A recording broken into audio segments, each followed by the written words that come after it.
Hello dear students, welcome to the brainstorm series of Allen online program. Hope so ये series आपके लिए बहुत beneficial हो रही होगी। तो इसी सीरीज को आगे बढ़ाते हैं, चलते हैं आज के क्वेश्चन ऑफ द डे पे। देखिए, आज का जो क्वेश्चन ऑफ द डे है आपने सॉल्व करके देखा होगा और ट्राई भी किया होगा, आंसर भी फाइंड करने की कोशिश की होगी।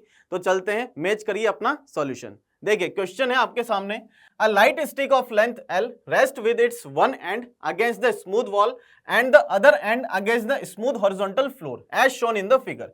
तो फिगर में बिल्कुल क्लियर है कि ये लाइट स्टिक है, मासलेस स्टिक है, ठीक है। एक एंड इसका वॉल से कनेक्टेड है और एक एंड इस फ्लोर से कनेक्टेड है और दोनों स्मूथ हैं। The bug start at rest from point B, bug B point से स्टार्ट करता है और ए पॉइंट तक जाता है and move such that the stick always remains at rest. और ये इस तरीके से मूव करता है कि जो स्टिक है वो हमेशा इक्विलिब्रियम में रहे। Clear. AP is the magnitude of acceleration of bug. अब इस बग का जो एक्सेलरेशन है वो एपी, इस पी पॉइंट पे हमें एक्सेलरेशन एपी डिनोट कर रखा है और उसका मास क्या है भाई, एम है, which depends upon its distance of x from the top and. तो टॉप एंड से जो एक्स डिस्टेंस है इसके ऊपर ये डिपेंड कर रहा है इसका एक्सेलरेशन। क्लियर। तो हमें करेक्ट ऑप्शन बताना है। तो देखिए, मल्टीपल करेक्ट आंसर से यहाँ पे ए बी दोनों ऑप्शन में एक्सेलरेशन है, सी और डी दोनों ऑप्शन में टाइम है। क्लियर। टाइम कौन सा है, the time taken by bug to reach the bottom of the stick moving it started at the top and from the rest. तो बी से ए तक का जो टाइम है वो भी हमें फाइंड करना है, बट पहले हम क्या करेंगे, एक्सेलरेशन फाइंड करते हैं। क्लियर। और उसने साफ साफ कहा है क्वेश्चन में कि एक्सेलरेशन जो है वो किसके ऊपर डिपेंडेंट है, एक्स के ऊपर डिपेंडेंट है। तो यहां पे चलते हैं हम इसके सॉल्यूशन पे। देखिए, हमारा जो टारगेट है वो एक्सेलरेशन फाइंड करना है सबसे पहले। तो इसका डायग्राम देख लेते हैं। ये स्टिक है, ये फ्लोर और ये वॉल। क्लियर। यहां पे कहीं पे जो बग है वो यहां पे प्रेजेंट है पी पॉइंट पर, ये हो गया बी और ये ए। इसका जो एंगल है वो थीटा है। क्लियर। अब आप देखिए, यहां पे बग के ऊपर जो फोर्सेस लग रहे हैं, एक्सटर्नल फोर्सेस कौन कौन से लग रहे हैं, एक तो लगेगा इसके ऊपर mg ग्रेविटेशनल फोर्स और एक लगेगा यहां पे नॉर्मल फोर्स जो कांटेक्ट की वजह से आ रहा है यहां पे। क्लियर। अब आप देखो,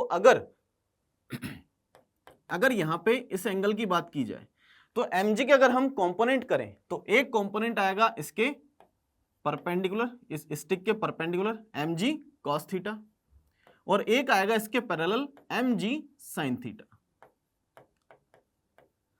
सपोज दैट यहां पे केवल mg sin थीटा ही लग रहा होता इसके अलोंग, तो एक्सेलरेशन हम लिख सकते थे डायरेक्ट, क्या था, g sin थीटा। बट यहां पे उसने साफ साफ मेंशन किया है क्वेश्चन में कि जो एक्सेलरेशन है वो x पे डिपेंडेंट है। इसका मतलब यहां पे नेट फोर्स होगा और एक फोर्स कोई और भी यहां पे प्रेजेंट है। तो आप सभी को पता होगा कि रिलेटिव मोशन अगर हो रहा है बग और स्टिक के बीच में तो फ्रिक्शन फोर्स यहां पे प्रेजेंट है, तो हमने उसे इस डायरेक्शन में लिया है। ठीक है। रिलेटिव मोशन को अपोज करेगा तो इसकी direction up to the plane होगी f। क्लियर। ये फ्रिक्शन फोर्स लग गया। अब आप बताइए, इस स्टिक के परपेंडिकुलर डायरेक्शन में कोई मोशन है क्या, नहीं है, मतलब नेट फोर्स जीरो है इस परपेंडिकुलर डायरेक्शन में। तो मैं यहां पे लिख सकता हूं n is equals to mg cos theta होगा। ये हमारी इक्वेशन नंबर 1 है। क्लियर। और इस बग का जो एक्सेलरेशन है इस p पॉइंट पर इस पर्टिकुलर इंस्टेंट पे, तो वो हम लिख सकते हैं mg net force mg sin theta minus f down the plane, ठीक है, is equals to m into AP। तो AP यहां से आ जाएगा भाई, AP is equals to m से m कैंसिल हो जाएगा, ये आ जाएगा g sin theta minus f by m। ये इक्वेशन नंबर 2 है और हमारा टारगेट है इसको फाइंड करना। क्लियर। ध्यान से देख लीजिए इसको। अब हम चलते हैं आगे।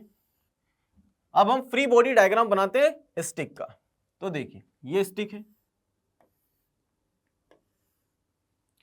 इस स्टिक पर कौन कौन से फोर्स लग रहे हैं, तो देखिए ये जो वॉल है ये भी फोर्स लगाएगी, इसके ऊपर नॉर्मल फोर्स परपेंडिकुलर डायरेक्शन में लगेगा इसके। क्लियर।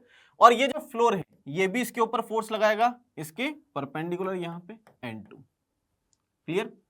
अब आप देखिए, ये वाला एंगल कितना है इसका, थीटा, फ्लोर से थीटा एंगल ये बना रही है। अब आप देखो यहां पे P पॉइंट पर इसके ऊपर कौन कौन से फोर्स लग रहे हैं? देखिए फ्रिक्शन फोर्स कहां लगेगा? इसके अपोजिट लगेगा, स्टिक पे। और एक नॉर्मल फोर्स लगेगा, ये बग पे लग रहा था इस डायरेक्शन में, इसके अपोजिट डायरेक्शन में स्टिक पे लगेगा, ये नॉर्मल फोर्स। क्लियर? अब ये जो स्टिक है इन फोर्सेस के प्रेजेंस में किस में है? इक्विलिब्रियम में है। इसका मतलब है कि इसके ऊपर नेट फोर्स भी जीरो होगा और नेट टॉर्क भी जीरो होगा किसी पॉइंट के अबाउट।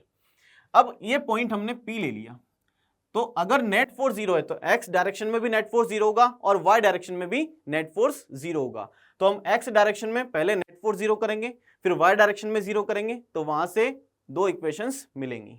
तो देखते हैं, देखिए ये एंगल दिख रहा है सभी को, ये एंगल देखिए, ये एंगल कितना है भाई? थीटा। क्लियर? और यहां पे ये वाला एंगल भी थीटा है। तो n के दो कंपोनेंट करें हम, तो एक तो आएगा यहां पे n cos थीटा और एक आएगा यहां पे n sin थीटा।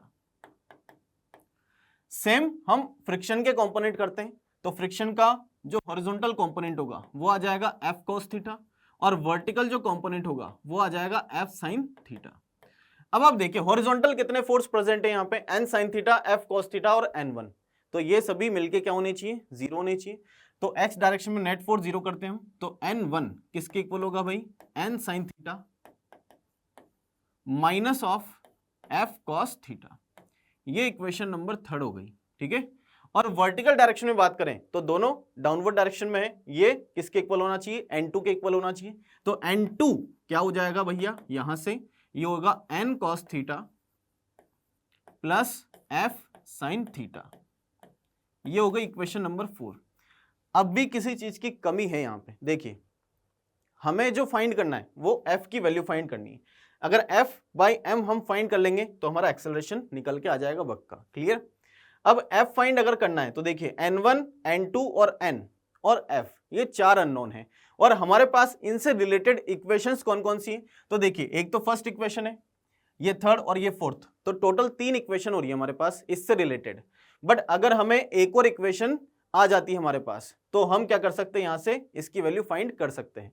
तो वो इक्वेशन कहां से आएगी? तो वो इक्वेशन आएगी यहां से टॉर्क से। क्लियर? पी पॉइंट के अबाउट हम क्या करेंगे? टॉर्क बैलेंस करेंगे इसका, तो नेट टॉर्क भी जीरो होना चाहिए, इक्विलिब्रियम में है इसलिए।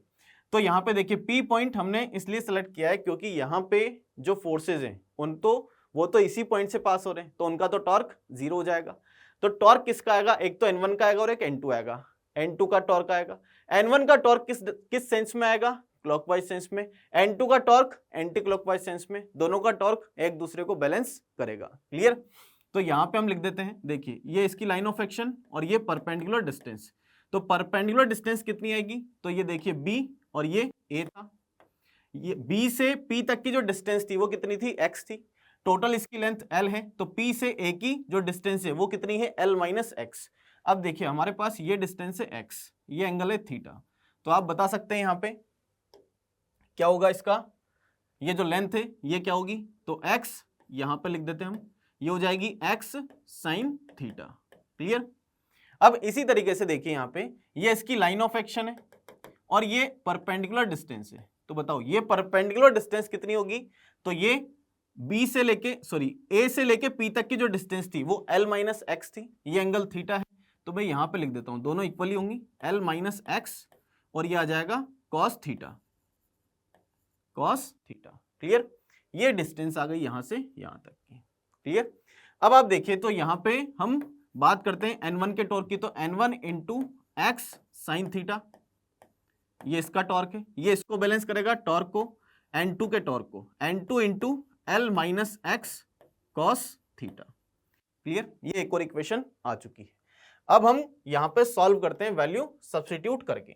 तो n1 और n2 की वैल्यू यहां पे सब्स्टिट्यूट कर दें और सॉल्व करेंगे तो हमारे पास यहां पे किसकी वैल्यू आ जाएगी? f की वैल्यू आ जाएगी। देखते हैं, सब्स्टिट्यूट करते हैं n1 की वैल्यू को यहां पे, तो ये हो जाएगा भाई n sine theta minus f cos theta into में क्या आएगा?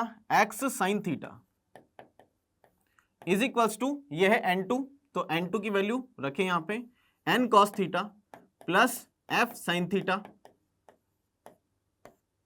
और ये हो जाएगा भाई l minus X cos theta. Further solve करते हैं इसको, तो ये हो जाएगा n x sine square theta minus F X sine theta cos theta. अब इसे भी आगे सॉल्व करते हैं तो ये हो जाएगा N L minus X cos square theta plus F into L minus X sine theta cos theta. अब यहां पे ऑब्जर्व करें तो देखिए N X sine square theta है, यहां पे एन को अंदर मल्टीप्लाई करेंगे तो N X cos square theta भी मिलेगा, ये माइनस का होगा, लेफ्ट साइड लेकर आएंगे तो प्लस का हो जाएगा, और N X cos square theta plus sine square theta क्या हो जाएगा 1, बचेगा क्या एन एक्स। तो यहां पे मैं एक स्टेप उड़ा के सीधा लिख देता हूं एन एक्स, क्योंकि sine square theta plus cos square theta 1 हो गया, clear, minus F X sine theta cos theta, X वाला तो गया, क्या बचा N L cos square theta plus ये आ जाएगा भाई हमारे पास F L sine theta cos theta minus F X sine theta और ये कॉस थीटा। अब आप ऑब्जर्व करो तो देखिए F X sine theta cos theta, F X sine theta cos theta, minus minus के हैं कैंसिल हो गए, क्या बचा, ये बचेगा भाई N X is equals to N L cos square theta plus F L sine theta cos theta. क्या आप यहां से f की वैल्यू कैलकुलेट कर सकते हैं, इजी वे में आ जाएगी, देखिए f इज इक्वल्स टू ये है N X minus N L cos square theta divided by L sine theta cos theta. क्या n की वैल्यू हमारे पास है किसी इक्वेशन में, बिल्कुल फर्स्ट वाली इक्वेशन में प्रेजेंट है, सब्स्टिट्यूट कर देंगे यहां पे, देखिए n कॉमन आएगा, ठीक है, तो मैं n की वैल्यू डायरेक्ट लिख देता हूं mg और ये cos थीटा, ब्रैकेट में क्या आएगा x minus L cos square theta divided by L sine theta cos theta. अब आप देखिए cos थीटा से cos थीटा कैंसिल हो जाएगा, क्लियर। अब f इज इक्वल्स टू क्या आ रहा है M G X minus L cos square theta divided by L sine theta. अब इसके नेक्स्ट स्टेप में चलते हैं, देखिए f अपॉन m मैं लिख सकता हूं यहां पे f बाई एम, देखिए f बाई एम करेंगे तो क्या बचेगा g x माइनस बाकी सारा वैसा ही रहेगा, ठीक है, तो g x minus L cos square theta divided bye ये आ जाएगा L साइन थीटा। अब हमारे पास यही टारगेट था कि f बाई एम की वैल्यू फाइंड कर लें और वो इक्वेशन जो हमने निकाली थी एक्सेलरेशन की वहां पे सब्स्टिट्यूट कर दें, तो ए पी क्या हो जाएगा, सब्स्टिट्यूट करें हम इक्वेशन नंबर 2 में तो ये हो जाएगा g sine theta minus f by M, ये हो जाएगा g x minus L cos square theta divided by L sine theta, clear. अब देखिए आप यहां पे इसको आगे फर्दर सॉल्व करें हम तो क्या मिलेगा, देखिए जी L sign square theta minus ये हो जाएगा जी एक्स और ये plus G L cos square theta divided bye LCM जो आया था इसका एल साइन थीटा। अब आप देखो जी L sign square theta plus G L cos square theta, ये तो क्या हो जाएगा वही sign square theta plus cos square theta 1, बचेगा क्या ओनली जी एल। तो आगे लिखते हैं इसको, तो G L minus x direct लिख देता हूं भाई, जो दोनों में से जी कॉमन आ जाएगा, एल साइन थीटा ये है ए पी, इसको आगे और एक्सप्रेस करें इसको, देखिए जी अपॉन साइन थीटा इनटू में क्या आएगा, जी अपॉन साइन थीटा इनटू में क्या आएगा, ये देखिए 1 minus X upon L, L को जब हम अंदर लेकर जाएंगे इसके तो एल अपॉन एल तो 1 हो जाएगा, माइनस एक्स अपॉन एल बचेगा, तो ये आ रहा है हमारे पास एक्सेलरेशन बक्का पी पॉइंट पर। तो बताइए यहां पे देखिए, बताइए एक्स पर डिपेंड कर रहा है, बिल्कुल कर रहा है, कौन सा ऑप्शन करेक्ट है ये चेक कर लेते हैं, देखिए